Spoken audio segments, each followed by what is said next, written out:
The 2025 NBA trade deadline saved the NBA. Now, hear me out. My name's Cam, All Talk Sports. Hit the subscribe button if you're not already. But listen up. The NBA was plummeting in views, as you can see on screen. Like, people were not watching the regular season NBA games because A, they're blowouts. B, they don't matter as much as maybe NFL games. The NFL was crushing in views compared to the NBA. The NFL even took over our beloved Christmas NBA, and everything was just going downhill for the NBA, it looked like. Adam Silver was thinking about, maybe pushing back the 3-point line, adding a 4-point line, all these different stuffs, but all that now has stopped because of the amount of buzz that has happened in the last 72, 96 hours. Again, you understand the amount of trades that's happened. It's not just like a normal NBA trade deadline. The year before, we didn't really get anything. The year before that, really didn't get anything. This year started off with the biggest trade in NBA history. That was the tone setter for the deadline. It made other trades like Brandon Ingram to the Raptors forgettable. Luka Doncic gets traded to the Los Angeles Lakers. Anthony Davis traded to the Dallas Mavericks. Now, we'll get into that later in the video, and I actually made a whole video breaking down that trade if you want to check it out. Link in the bio. But I want to get into the whole trade deadline and what everything brought and what we're going to see in the future, where players are going to end up like playing each other's like old teams, like where Jimmy's going to play the Heat when Luka's going to play the Mavericks. We're going to get into those dates and really what's going on in the future of the NBA. But I believe that this has brought a resurgence to the NBA. I think that not only is it Super Bowl week, I think the NBA crushed Super Bowl week.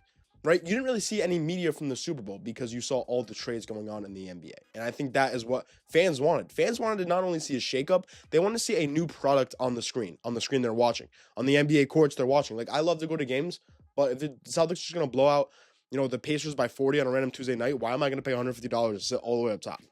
Right? Now you get new players, new teams, new faces, a lot of spark I'm seeing.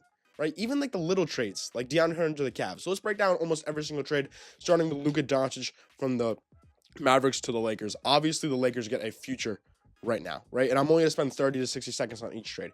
The Lakers get a future forever, for the next 10 to 15 years. Anthony Davis goes to the Mavericks and is now, in my opinion, the second best team in the Western Conference for the next 2 years. But what that's going to do for the NBA ratings, oh my God, the Lakers get Luka Doncic. Luka Doncic literally on Instagram, I think he got like double the amount of followers that he already had with the Mavericks. Like, think about, the Mavericks are low-key a smaller market team, even though they made the NBA Finals last season. The Los Angeles Lakers are the biggest market probably in sports. Like them, not soccer, I don't really watch soccer, but them, the Yankees, the Patriots, the Celtics, like those big markets, Luka to the Lakers is going to feed families, especially feed NBA families, for the next 10 to 15 years. Now, Anthony Davis side, obviously, you guys already know how I feel about it. I think AD to the Mavs is a perfect fit.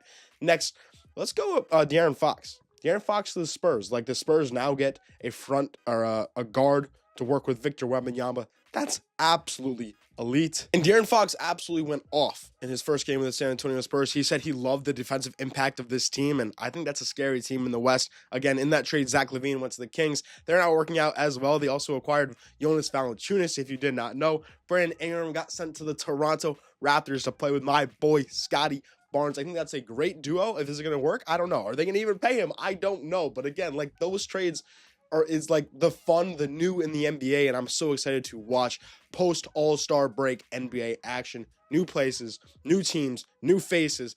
Next, Dalton Knecht gets traded to the Charlotte Hornets for Mark Williams. Now, Mark Williams is actually a great center in this league. He is a longer wingspan than Victor Wembanyama. He was tearing it up after Nick Richards gets traded to Phoenix Suns. And a lot of Lakers fans, I guess, probably don't even know who this guy is, because if you're a Lakers fan, you're either a diehard or you're a bandwagon, and there's no in between. So Mark Williams, I think, is going to be a great acquisition. I think he's going to replace what Derek Lively and Luka was in Dallas. It'll now be Luka Doncic and Mark Williams for the Los Angeles Lakers. Now, giving up on a rookie in his rookie season who is actually balling, that's a little scary. The Hornets now have 23-year-old LaMelo Ball, 23-year-old Brandon Miller, and 22-year-old Dalton Knecht. That's a great future. If you're a Charlotte Hornets fan, you're happy of what happened in the trade deadline. You got a future. You got multiple first-round picks within these couple of trades you did. And I absolutely love it. Next up, Chris Middleton gets traded to the Washington Wizards. What a bizarre trade. I'm actually a big Chris Middleton fan. But Kyle Kuzma, 6'9" forward who shooting the ball 28% from three this season. I don't know how that's going to help Giannis, especially that Giannis can't shoot the ball. But I don't know. Dame, Kuzma, Lopez, Giannis, that's going to be their starting five, plus a shooting guard, obviously, probably, AJ Green or something like that. I don't know. I'm not scared about the Bucks in the Eastern Conference. Also, Jimmy Butler gets traded out of the Eastern Conference to the Warriors. A trade that nobody's really talking about because they knew it was going to happen. He was either going to go to Phoenix or he was going to Golden State. The thing I was scared of is if he went to Golden State, he wasn't going to sign an extension. He gets signed for what, $120 million for 2 years? Are you kidding me?